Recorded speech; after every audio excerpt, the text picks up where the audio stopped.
কবর যেদিন ডাকবে আমায় সকালে সন্ধ্যা বেলা, মাগরিবেতে ডুবে যাবে রে। শিয়রে বসিয়া কাঁদবেন আমার মা জননী, কোথায় রইলাই বাসা গণরে। ঠিক কিনা?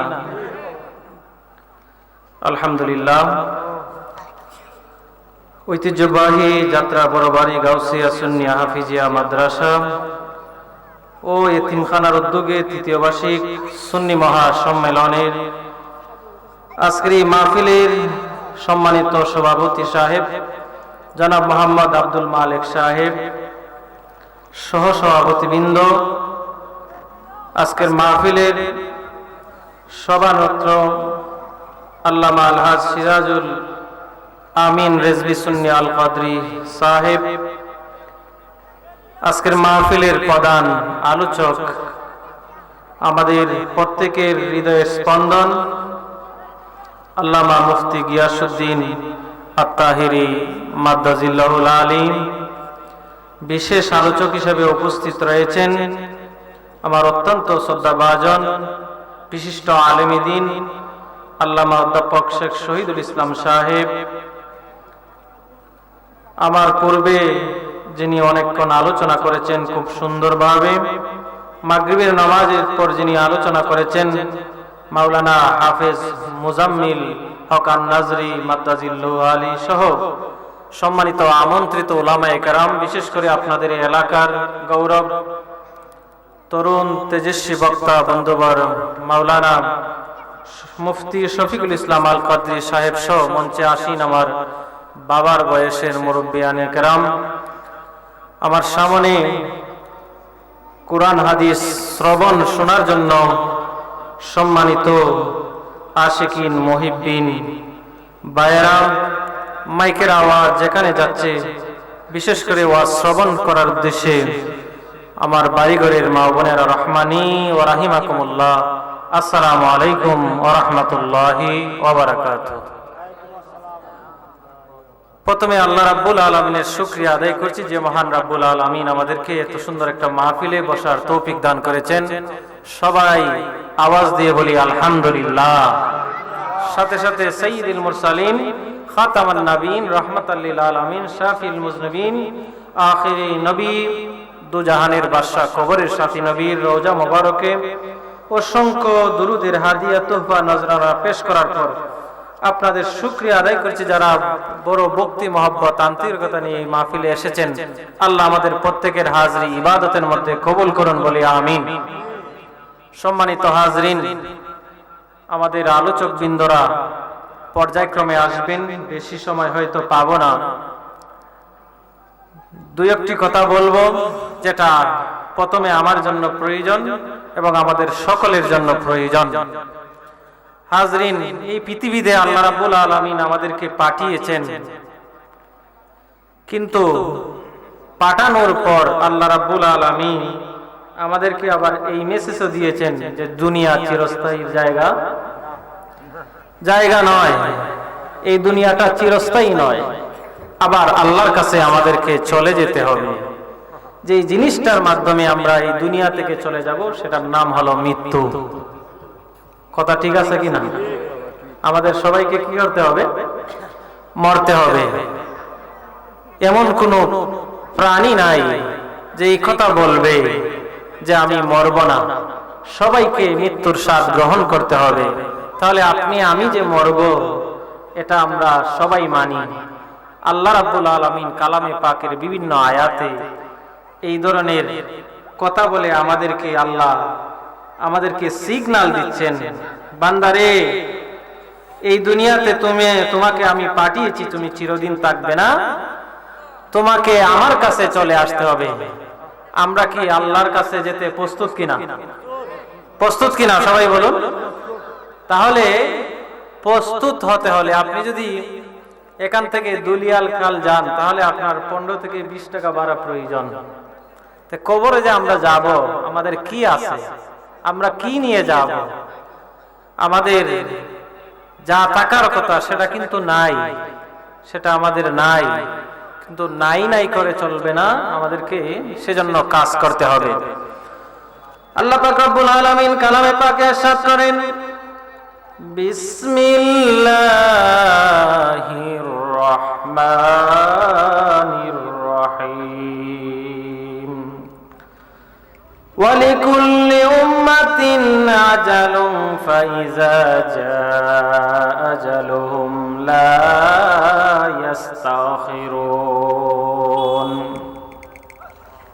আরে দুনিয়ার বান্দারা শুনো শুনো, প্রত্যেক সম্প্রদায়ের জন্য নির্দিষ্ট একটা সময় রয়েছে, যখন সময় শেষ হয়ে যাবে, সেটা মানুষ হোক, জিন হোক, পশু পাখি হোক না কেন, সময় যখন শেষ হয়ে যাবে তখন এক সেকেন্ড দেরিও করা যাবে না, এক সেকেন্ড আগেও করা যাবে না, যথাসময় দুনিয়া থেকে চলে যেতে হবে।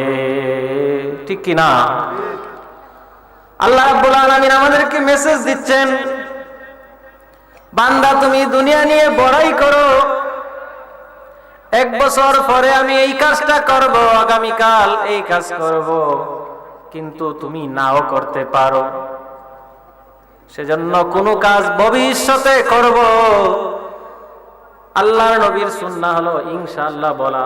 আমি আগামীকাল এই কাজটা করব, ইনশাআল্লাহ বলতে হবে।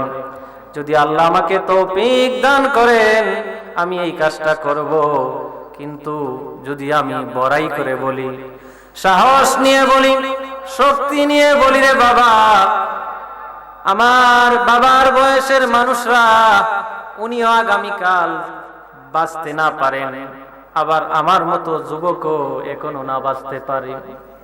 দুনিয়ার জমিনে আশার সিরিয়াল রয়েছে। প্রথমেই বলছিলাম এই আশটা আমার প্রথমে দরকার এবং আমাদের সবার দরকার। মা বোনরা শুনুন, এই দুনিয়া বড় আপনার জন্য অসহায়ের জায়গা।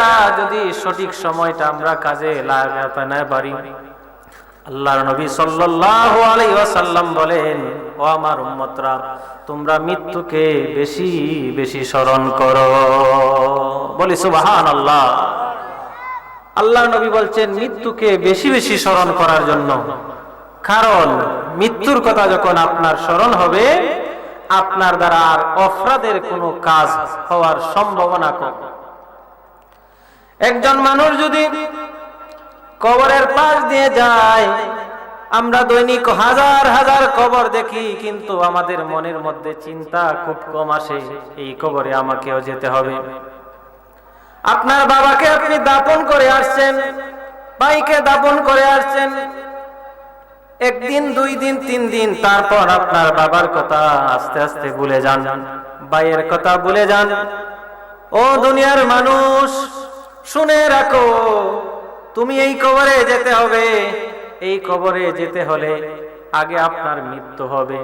মৃত্যুটা যাতে আপনার ইমানের সাথে হয়, ইমানদারের যাতে ইমানই মৃত্যু হয়, সেজন্য তুমি দুনিয়ার জমিনে কি করেছো একটু হিসাব করো না। ইমাম গাজ্জালী রাহমাতুল্লাহ আলাইহি বলেন, ও দুনিয়ার মানুষ, তুমি সারাদিন কি করলা? ঘুমানোর আগে একটু হিসাব করো।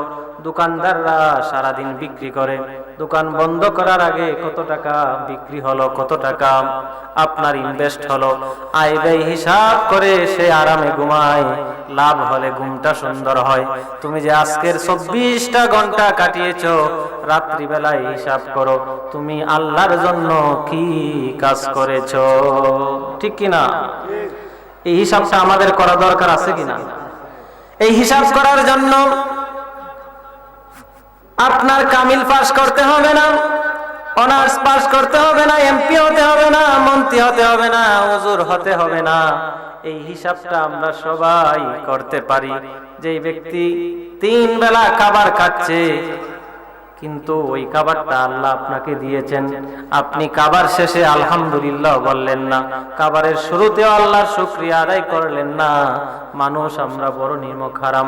আল্লাহ ডাক দিয়ে বলেন, বান্দারে, যখন তোমাকে আমি রশি টান দিব তখন এক সেকেন্ড দেরিও করতে পারবা না, আগেও করতে পারবা না, আমি আল্লাহর কাছে তোমাকে চলে আসতে হবে। বলি সুবহানাল্লাহ। তো আল্লাহর কাছে আমরা যাব, আল্লাহর দুশমন হয়ে কেন যাব? নবীর দুশমন হয়ে কেন যাব? ওলিয়া উলিয়াদের দুশমন হয়ে কেন যাব? আমাদেরকে আল্লাহর প্রেমিক হয়ে যেতে হবে, রাসূলের গোলাম হয়ে যেতে হবে। ওলি আল্লাহদেরকে ভালোবেসে কবরে গেলে, কবরে যাওয়ার আগে আমরা দেখব আমরা লাশটাকে মাটির মধ্যে রাখছি।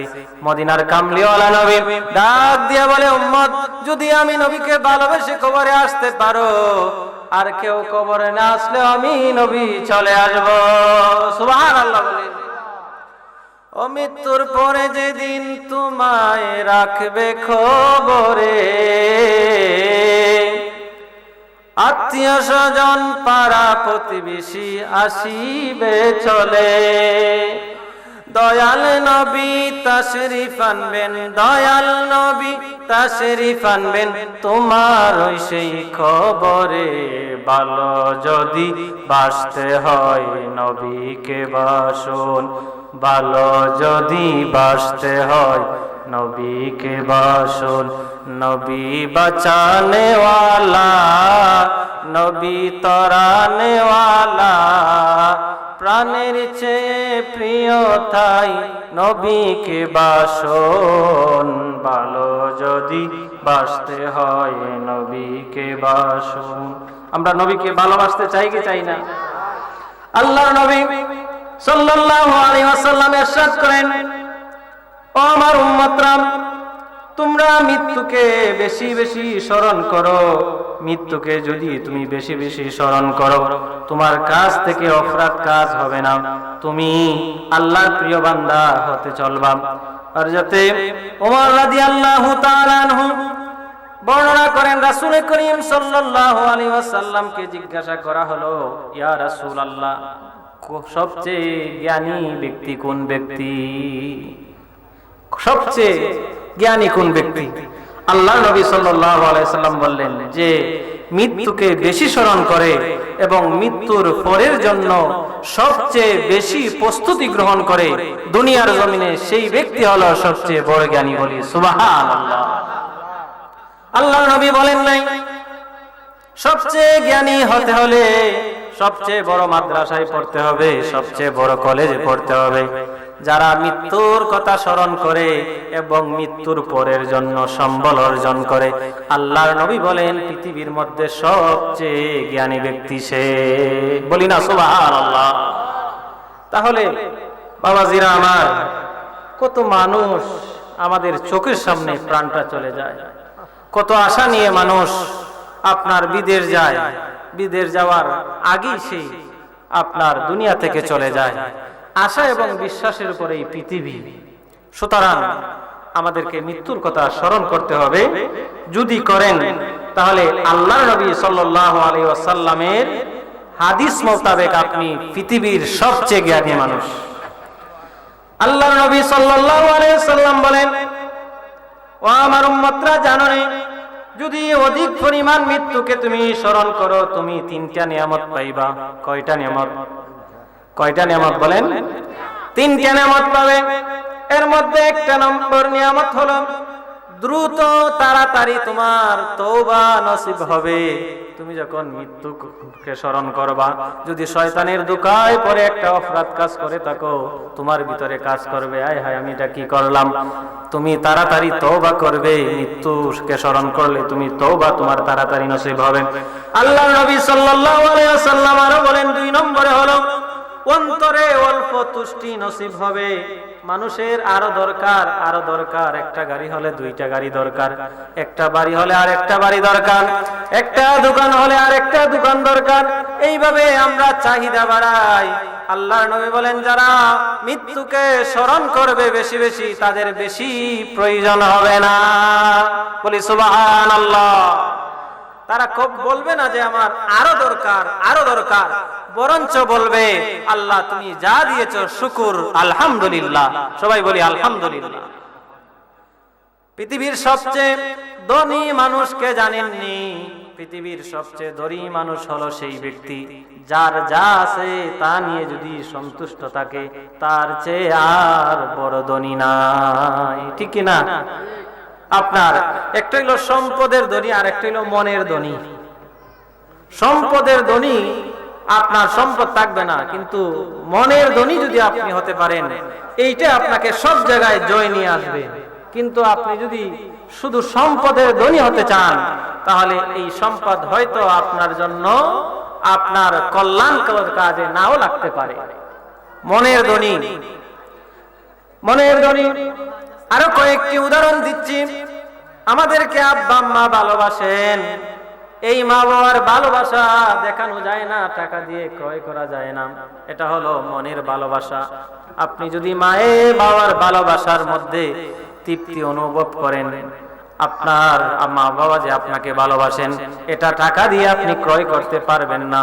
এটা মনের মধ্যে আপনার এমন ভাবে ফিট হবে যেন আপনার মনে হবে সারা দুনিয়ার ভালোবাসা আপনার মা বাবার আদরের মাধ্যমে হয়ে যায়, ঠিক কিনা? সেজন্য হাজরিন, এই মনের যে একটা ধনী আর টাকা পয়সার ধনী, আল্লাহর নবী সাল্লাল্লাহু আলাইহি ওয়াসাল্লাম বলেন, গরিবরা ধনীদের আগে জান্নাতে চলে যাবে। তার কারণ যখন সাহাবায়ে কেরাম জিজ্ঞাসা করলেন, ইয়া রাসূলুল্লাহ, ধনী মানুষরা তো আল্লাহর রাস্তায় দান করবে, মানুষদেরকে সাহায্য করবে, তাহলে ধনীরা কেন গরিবদের আগে জান্নাতে যাবে না? আল্লাহর নবী সাল্লাল্লাহু আলাইহি ওয়াসাল্লাম বললেন, ও আমার সাহাবায়ে কেরাম, শুনো শুনো, যার সম্পদ বেশি রয়েছে সেটা নিশ্চিত নয় ভালো কাজের মধ্যে ব্যয় হবে, সেটা মন্দ কাজের মধ্যেও ব্যয় হতে পারে। কিন্তু যার টাকা নাই সে খারাপ কাজেও ব্যয় করতে পারবে না, যদিও আল্লাহর রাস্তায় দান না করতে পারে। সেজন্য হাসরের ময়দানে ধনী মানুষরা হিসাব দিতে দিতে গরিবরা হিসাব দিয়ে জান্নাতে চলে যাবে। সুবহানাল্লাহ। তা আপনার টাকার দরকার না জান্নাত দরকার? জান্নাত দরকার। আজরিন, এই টাকা দিয়ে, এত টাকা পয়সা দিয়া কি দরকার? এত বেশি টাকা পয়সা আল্লাহ রাব্বুল আলামিনের দরবারে আশা করবেন না। যেটা চাওয়ার সেটা আল্লাহ রাব্বুল আলামিনের কাছে চেতে হবে। যখন আপনার মৃত্যু হবে তখন আপনার এই টাকা পয়সা কোনো কাজে আসবে না। আপনাদের এলাকায় একটা হাফিজি মাদ্রাসা রয়েছে। আপনার সবচেয়ে পাওয়ার এবং দেখার হবে, আপনি যখন ইন্তেকাল করবেন, আপনার সন্তান যখন আপনার জানাজার নামাজ পড়াবে, আল্লাহর নবী সাল্লাল্লাহু আলাইহি ওয়াসাল্লাম হাদিসে মুবারাকার মধ্যে ইরশাদ করেন, কোন বংশধর মানুষ যদি অথবা কোন মা বাবার সন্তান যদি ওই ব্যক্তির জানাজার নামাজ পড়ায়, আল্লাহ রাব্বুল আলামিন এর উসিলায় তার মা বাবাকে ক্ষমা করে দেন। সুবহানাল্লাহ। আপনার সন্তান না থাকে, আপনার ভাতিজা আছে, আপনার নাতি আছে, পরামর্শ দিয়ে আপনার অন্তত এতটুক পড়া প্রয়োজন যতটুক পড়লে সে একটা জানাজার নামাজ পড়াইতে পারে, এইটা আশা করতে হবে আপনার। তারপরে আপনার সে আপনার ভার্সিটি পড়ুক, আপনার কলেজে পড়ুক, কোনো অসুবিধা নাই। কিন্তু একজন মানুষকে, একজন আপনার অভিভাবকের দায়িত্ব হলো তাকে আপনার এইটুকু পর্যন্ত পৌঁছিয়ে দেওয়া। তাহলে আপনি কবরে গিয়েও শান্তি পাবেন। আল্লাহ রাব্বুল আলামিনকে বলতে পারবেন, আল্লাহ, আমি হয়তো নামাজ কালাম চিনতাম না, রুকু সিজদা সঠিকভাবে করতে পারি নাই, কিন্তু আমি ওয়াজ মাহফিলে শুনেছিলাম যে আপনার সন্তানদেরকে মাদ্রাসায় পড়াইলে, মা বাবার জানাজার নামাজ যে সন্তান পড়ায়, আপনি ওই বান্দা বান্দীদের উপর রহম করেন, আল্লাহ তুমি এর উসিলায় মাফ করো। আল্লাহ বলবেন, বান্দারে, আমি তো চাই বান্দাদেরকে মাফ করতে, একটা উসিলা চাই, যাও তোমার সন্তানের উসিলায় তোমাকে আমি মাফ করে দিলাম। সুবহানাল্লাহ বলে আমরা এই বিশ্বাস আসেনি? আছে। এই বিশ্বাস থাকলে আমাদেরকে আপনার যারা আপনার কলেজে পড়ে আপনার তারা আপনাকে এসে পরামর্শ দিবে, কিন্ডারগার্টেনে ভর্তি করেন, এই আপনার এই স্কুলের মধ্যে ভর্তি করেন, এইভাবে পরামর্শ দিবে। হাজরিন, আমি আপনারা পরামর্শ না নিয়ে নিজেকে চিন্তা করবেন যে আমি কোথায় পড়াইলে আপনার সন্তানটা ধার্মিকতা আসবে। এই ধার্মিকতা যদি ছোটবেলা থেকে না আসে, আপনার বাংলাদেশে তো দুর্নীতি কেন? কারণ পরিবারের শিক্ষা যথাযথ পাওয়া যায় না। আপনার সন্তান যদি কারো সম্পদ লুণ্ঠন করে নিয়ে আসে, গ্রামের ভাষায় বলছি, আপনার সন্তান যদি কারো আপনার বিরসা থেকে মরিচ নিয়ে আসে, কারো গাছ থেকে আম নিয়ে আসে, জাম নিয়ে আসে, আপনি খুশি হবেন না। মা বোনরা, বাড়ি ঘরে যারা শুনছেন, আপনার সন্তানকে এই শিক্ষাটা ছোটবেলায় দিতে হবে। বাবা, তুমি এগুলা কোথা থেকে নিয়ে আসছো? আমরা এগুলা খাবো না, তুমি যার মাল তার কাছে ফেরত দিয়ে আসো। এইভাবে যখন একদিন দুই দিন টেনে আপনি দিবেন, আপনার সন্তান আর অপরাধ কাজে লিপ্ত হবে না। ওই সন্তান আপনার জন্য নাজাতের উসিলা হয়ে যাবে। সুবহানাল্লাহ। একটু দুরূদ শরীফ পড়ি। আল্লাহুম্মা সাল্লি আলা সাইয়্যিদিনা মুহাম্মাদ নাবিয়ানা শাফিয়ানা মাওলানা মুহাম্মাদ। আল্লাহুম্মা সাল্লি আলা মুহাম্মাদ নাবিয়ানা শাফিয়ানা মাওলানা মুহাম্মাদ। আল্লাহুম্মা সাল্লি আলা মুহাম্মাদ নাবিয়ানা শাফিয়ানা মাওলানা মুহাম্মাদ। আল্লাহ তুমি কর দয়া, নসিব কর মদিনা, নবীজিকে না দেখাইয়া, নবীজিকে না দেখাইয়া কবর দেশে নিও না। আল্লাহুম্মা সাইয়্যিদিনা মুহাম্মাদ নাবিয়ানা শাফিয়ানা মাওলানা মুহাম্মাদ। হাজরে কেরাম, মানুষ যখন মুমূর্ষ অবস্থায় থাকে, মানুষ যখন আমাদের বাসায় স্বর্গাতে থাকে, তখন ওই ব্যক্তির অনেক কষ্ট হয়। আল্লাহর নবীর হাদিস মোতাবেক ওই সময় যদি ওই ব্যক্তিকে সাদা সাগরের পানিও দেয়া হয়, তার পিপাসা নিবারণ হবে না। আল্লাহর নবী বলেন, যখন ওই ব্যক্তির আপনার স্বর্গাতের মধ্যে থাকে, যখন মৌতের জারি শুরু হয়ে যায়, তোমরা ওই ব্যক্তির সামনে কালামে পাকের তেলাওয়াত করো। বলি সুবহানাল্লাহ। কোরআন তেলাওয়াত, বিশেষ করে সূরা ইয়াসিন পাঠ করার জন্য আল্লাহর নবী বলেছেন।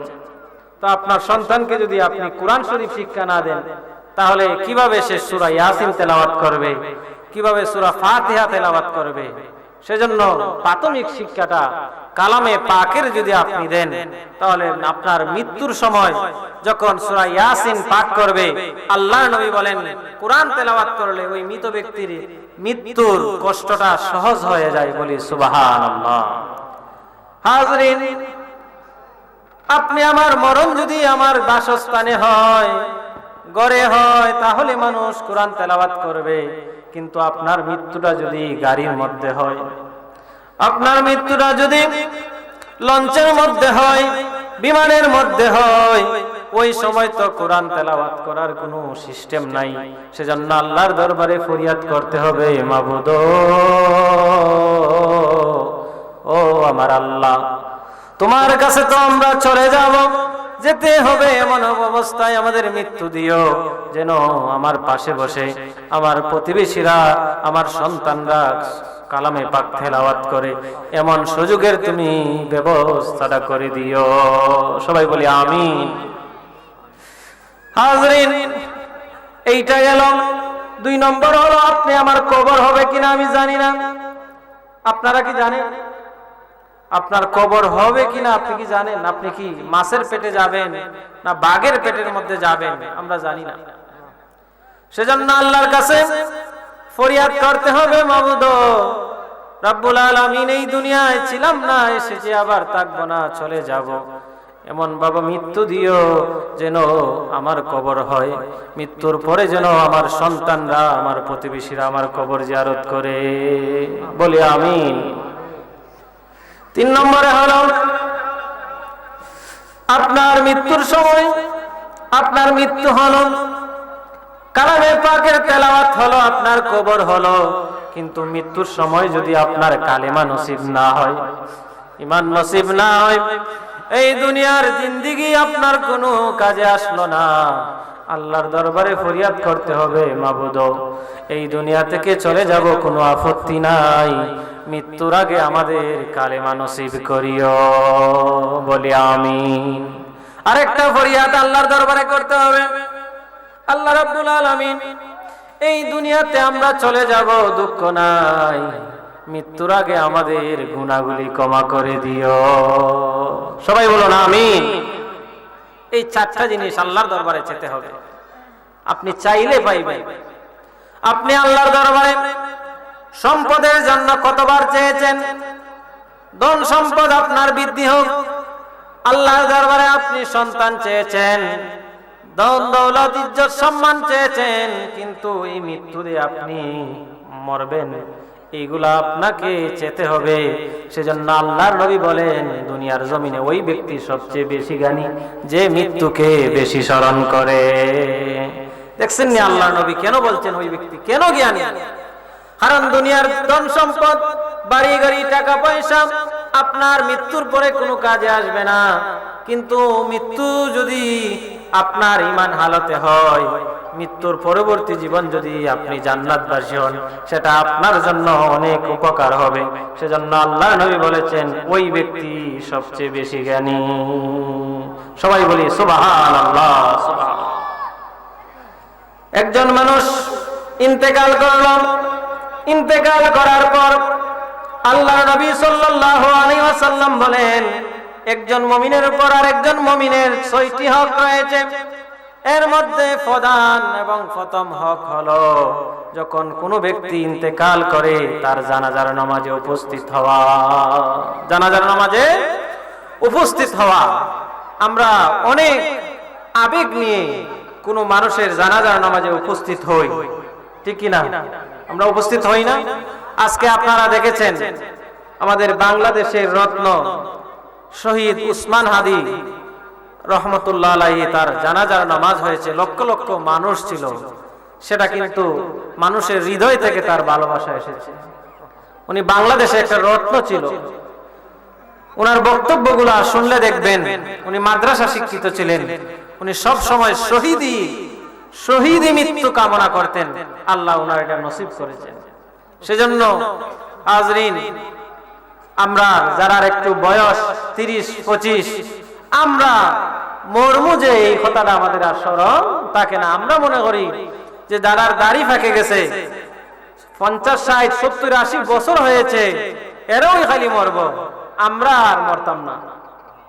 যারা মাহফিলের ভলান্টিয়ার ভাইয়েরা আছেন, শুনুন, সবাই শুনুন, এখানে পৃথিবীর মধ্যে যত মানুষ আসছিল অনেকেই চলে গেছে, কিছু আছে আবার আসবে, আবার চলে যাবে, কেউ থাকবে না।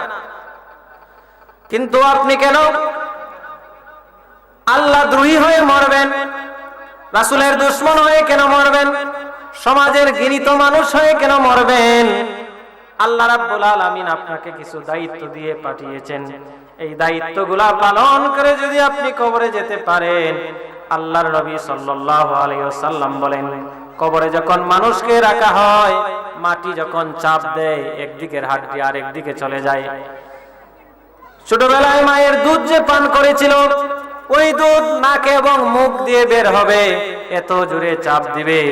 আল্লাহর নবী সাল্লাল্লাহু আলাইহি ওয়াসাল্লাম হাদিসে মুবারাকা বলেন, কিন্তু যারা ঈমানদার বান্দা রয়েছে, আমি রাসূলকে ভালোবাসে, আল্লাহ রাব্বুল আলামিনের বিধান পালন করে, মুমিন মুসলমান যারা রয়েছে, তাদেরকে জমিন চাপ দিবে, কবর চাপ দিবে, কিন্তু তারা ব্যথা পাবে না, তাদের আরো আরাম লাগবে। সুবহানাল্লাহ বলি সুবহানাল্লাহ। একটা উদাহরণ দিয়ে আপনারা বুঝবেন।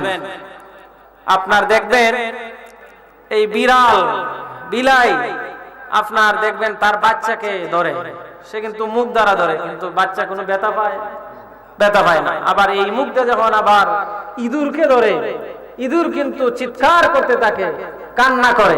কারণটা কি? এক মুখ দ্বারাই বিড়াল তার বাচ্চাকে ধরে, বাচ্চা আরাম পায়, আবার ইঁদুরকে ধরে, ইঁদুর চিৎকার করে। কবর বলে, ও দুনিয়ার মানুষ, তুমি যদি মুমিন হয়ে আমার কাছে আসতে পারো আমি তোমাকে আদর করব। মানুষের শরীর টিপলে যেমন মানুষ আরাম পায়, কবরে যখন মুমিন বান্দাদেরকে চাপ দিবে তাদের আরো আরাম লাগবে।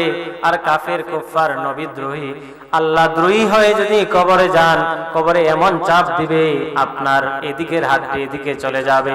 আমরা কি আল্লাহ এবং আল্লাহর রাসূলের দুশমন হয়ে কবরে যেতে চাই, না প্রেমিক হয়ে কবরে যেতে চাই? কি হয়ে যেতে চাই? আল্লাহর রাসূলের আশিক হয়ে কি কবরে আমরা যেতে চাই? কারা কারা যেতে চান হাত তুলে বলুন। আল্লাহু আকবার,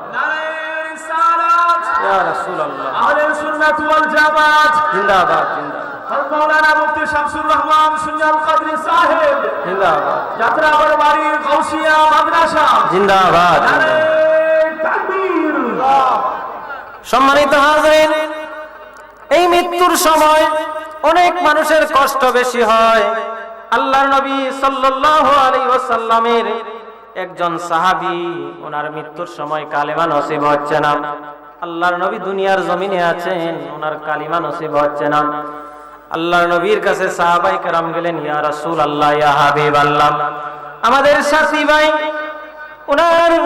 উনি সব কথা বলতে পারছেন কিন্তু ওনার কালিমা উনি পড়তে পারছেন না। আল্লাহর নবী সাল্লাল্লাহু আলাইহি ওয়াসাল্লাম জিজ্ঞাসা করলেন, ওই সাহাবী কি মৃত্যুর আগে উনি কালিমা পড়তে পারতেন কিনা? আল্লাহর নবীর সাহাবায়ে কেরাম বললেন, হ্যাঁ হ্যাঁ উনি পড়তে পারতেন। তারপরে আল্লাহর নবী সাল্লাল্লাহু আলাইহি ওয়াসাল্লাম ওই সাহাবীকে যখন বললেন, তুমি বলো লা ইলাহা ইল্লাল্লাহ, ওই সাহাবী বলতে পারছেন না, ওনার জানও কবজ হচ্ছে না, আবার ঈমানও নসিব হচ্ছে না। আল্লাহর রাসূল স্বয়ং পাশে ছিলেন। কত বড় নসিব!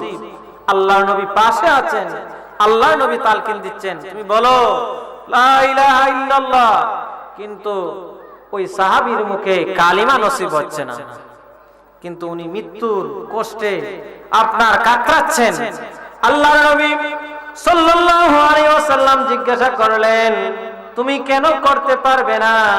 তখন উনি উত্তর দিলেন, হুজুর, আমি আমার মায়ের অবাধ্য ছিলাম। বলি নাউজুবিল্লাহ। কালেমা নসিব হচ্ছে না, নবী পড়াইতেছেন, তার কারণ কি? মায়ের অবাধ্য ছিলাম। তাহলে আমরা আমাদের যারা আব্বা আম্মা জীবিত আছেন, হয়তো আব্বা আম্মার আগে আমার মরণ হতে পারে। তা আব্বা আম্মার আগে যদি মরণ হয়, আব্বা আম্মা দুনিয়ায় থাকলে হয়তো মৃত্যুর কষ্ট দেখলে আব্বা আম্মা আমাকে মাফ করে দিবেন, কিন্তু আব্বা আম্মা যদি কবরে চলে যান, আমি মা বাবাকে কষ্ট দেই, তাহলে আমার মৃত্যুর সময় কি অবস্থা হবে? আল্লাহর নবী সাল্লাল্লাহু আলাইহি ওয়াসাল্লাম বললেন, ওনার মাকে ডাকো।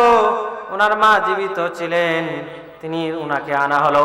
বললেন, আল্লাহর নবী বললেন, তোমার ছেলেকে আমি জ্বালিয়ে দেব, পুড়িয়ে দেব। আল্লাহর নবী এই কথা বলার পর মা জিজ্ঞাসা করলেন, আমার ছেলেকে কেন আপনি আগুনে জ্বালিয়ে দিবেন?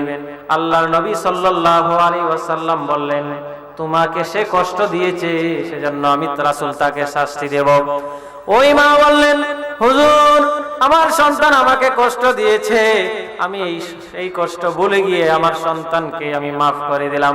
আল্লাহর নবী এর পরক্ষণে বললেন, ও সাহাবী, তুমি বলো লা ইলাহা ইল্লাল্লাহু মুহাম্মাদুর রাসূলুল্লাহ সাল্লাল্লাহু আলাইহি ওয়াসাল্লাম।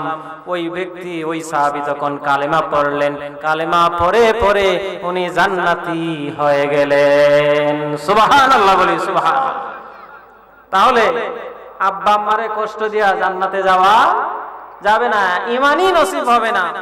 যেখানে নবীজি বলেন, আপনারা অনেক সময় হুজুরদের কেনেন, হুজুর আমার আম্মাকে তওবা করিয়ে দেন, আমার আব্বাকে তওবা করিয়ে দেন, কিন্তু ওই তওবা তখন কবুল হবে যখন আপনি মা বাবার সাথে সদাচরণ করেন।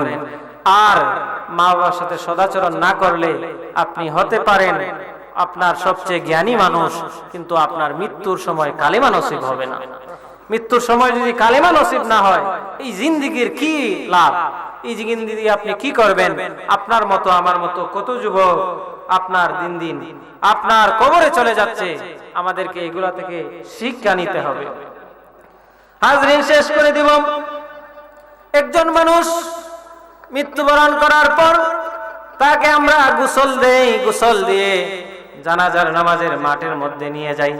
চার তাকবীরে জানাজার নামাজ শেষ করে আবার ওই ব্যক্তির জন্য আমরা দোয়া করি। দোয়া করার পর কবরের মধ্যে নিয়ে যাই। আল্লাহর নবী বলেন, যারা জানাজার নামাজের মধ্যে অংশগ্রহণ করবে ওই ব্যক্তির জন্য আল্লাহ রাব্বুল আলামিন এক কেরাত সওয়াব প্রদান করবেন। যারা জানাজার নামাজ পড় কবরস্থ কাজে সহযোগিতা করবে, মুনাজাত পর্যন্ত অপেক্ষা করবেন, তাদের জন্য আল্লাহর নবী ঘোষণা দিয়েছেন 2 কেরাত সওয়াব আল্লাহর নবী আল্লাহ রাব্বুল আলামিন তাদেরকে প্রদান করবেন। 1 কেরাত সওয়াব হলো উহুদ পরিমাণ, উহুদ পাহাড় পরিমাণ সওয়াব। 2 কেরাত হলো 2টি উহুদ পরিমাণ সওয়াব। যারা জানাজার নামাজ পড়ে, জানাজার নামাজ পড়ার পর আমরা চলে আসি, যদি আপনার সম্ভব হয়, সাধ্যমতো হয়, আপনি জানাজার নামাজ শেষ করে ওই ব্যক্তিকে কবরস্থ পর্যন্ত অপেক্ষা করবেন। এটা আপনি আমার কি দায়িত্ব, আপনি আমার দায়িত্ব, কর্তব্য। যদি এইভাবে আমরা আমাদের হকগুলো আদায় করি, আল্লাহ রাব্বুল আলামিন আমাদেরকে ঈমানি মৃত্যু নসিব করুন, বলে আমিন। নারায়ে তাকবীর, নারায়ে রিসালাত, আহলে সুন্নাত ওয়াল জামাত। আল্লাহর অধ্যাপক শেখ শহীদুল ইসলাম হুজুরের আগমন এই মাহফিলের পক্ষ থেকে আল্লামা অধ্যাপক শেখ শহীদুল ইসলাম হুজুরের আগমন পড়াইয়া রাখিবে যখন কবরে শোয়াইয়া, গোসল করাইয়া কাফন পরাইয়া রাখিবে যখন কবরে শোয়াইয়া, লইয়া গো খুলে গোলাম বলে ইয়া রাসূলুল্লাহ ইয়া হাবিবাল্লাহ ইয়া রাসূল ইয়া হাবিবাল্লাহ ইয়া রাসূলুল্লাহ ইয়া হাবিবা। মুনকার নাকির আসিয়া সওয়াল করবে বসাইয়া, মুনকার নাকির আসিয়া সওয়াল করবে বসাইয়া, দিও গো নবী পর্দা উঠাইয়া, দেখিব আপনাকে আপন নয়নে ইয়া রাসূলুল্লাহ ইয়া হাবিবাল্লাহ ইয়া রাসূলুল্লাহ। সম্মানিত হাজরিন, আমার আর ওয়াজ করার শক্তি নাই। আমাদের হবিগঞ্জের গৌরব হুজুর আল্লামা অধ্যাপক শেখ শহীদুল ইসলাম হুজুর এসে গিয়েছেন। হুজুর আলোচনা করবেন। হুজুর অনুমতি দিলে 1 মিনিট কথা বলবো। হাজরিন, এই কবরে আমরা যখন যাব, মুনকার নাকির ফেরেশতা আসবেন। আমরা জানি কবরের মধ্যে 3টি প্রশ্ন করা হবে। বুখারী শরীফের মধ্যে এসেছে কবরে শুধু একটা প্রশ্ন হবে, সেটা হবে নবী সম্পর্কে। নবী সম্পর্কে শুধু একটা প্রশ্ন করা হবে, মান হাজার রাজুল, ওই ব্যক্তি কে, উনি কে, তুমি চিনো কিনা? আল্লাহর নবী সাল্লাল্লাহু আলাইহি সাল্লাম বলেন, ওই ব্যক্তি যদি মুমিন হয় সে বলবে উনি হলেন আমাদের পেয়ারা নবী, উনি হলেন আমাদের আখিরি নবী, যার জন্য আমরা মাহফিল সাজাইতাম, ঈদে মিলাদুন নবীর মাহফিল করতাম। বলি সুবহানাল্লাহ। আর কাফের কুফার হইলে কইবে লা আদরি, আমি জানি না, আমি চিনি না। যারা দুনিয়ার জমিনে নবীকে আমাদের মতো মনে করে, 10 জন মানুষের মতো মনে করে, তারা নবীকে চিনবে না। তখন ফেরেশতারা তাদেরকে আযাব দিবে, জাহান্নাম থেকে তাদের জন্য একটি রাস্তা হয়ে যাবে। আসুন হাজরিন, আমরা যখন কবরে যাবই, আসুন আমরা নবীজির আশিক হয়ে যাই, আল্লাহ রাব্বুল আলামিনের প্রিয় বান্দা হয়ে কবরে যাই। আল্লাহ যেন আমাদেরকে রাসূল পাকের প্রিয় উম্মত, আল্লাহর প্রিয় বান্দা বান্দি হয়ে কবরে যাওয়ার তৌফিক দান করেন। সবাই বলি আমিন। ওয়া আখির দাওয়ানা আলহামদুলিল্লাহি রাব্বিল আলামিন। আসসালামু আলাইকুম ওয়া রাহমাতুল্লাহি ওয়া বারাকাতুহু।